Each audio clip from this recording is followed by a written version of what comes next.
The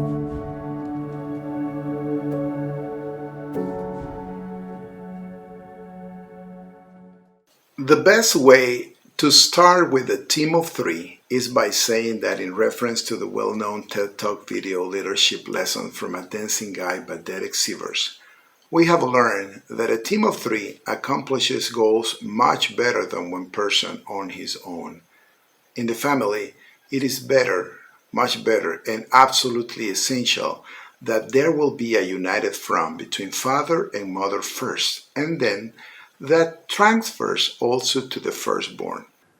So we're going to do a short summary of the responsibilities of a mother, not so that we can show the wives what they must do, but so we can understand how to support our wives to also fulfill their roles. So the first role of a mother is validating the husband. So we as husband needs a lot of validating and affirmation, and wives are there used to support us. So for our wives, if the man in the house is the initiator, or should be the initiator of many things, and our wives is our first supporter. She's the first validator that says, oh, that's a good plan. Yes, let's go to holiday there. Let's do it this way. And she supports the decisions of the husband. And if she supports the decisions of the husband, the children will see, oh, but mommy is supporting daddy.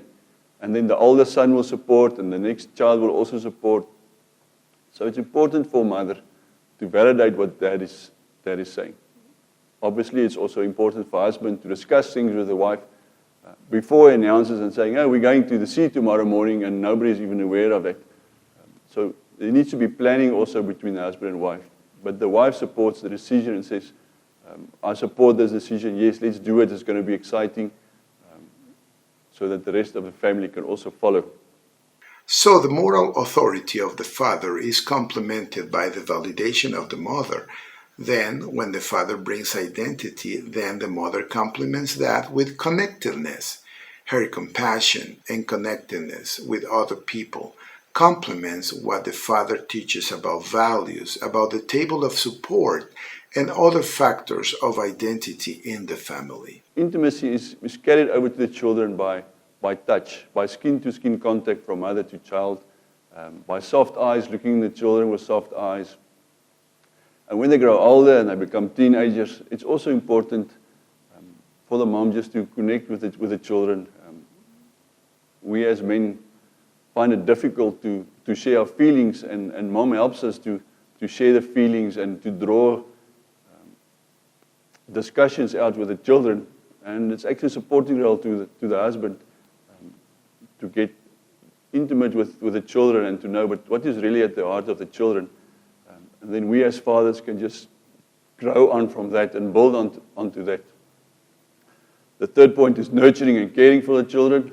That's all the day-to-day chores. But if we look deeper into the nurturing, it's actually creating an atmosphere where the children feel secure, and when they're nourished and cared for, they grow in the season they are in.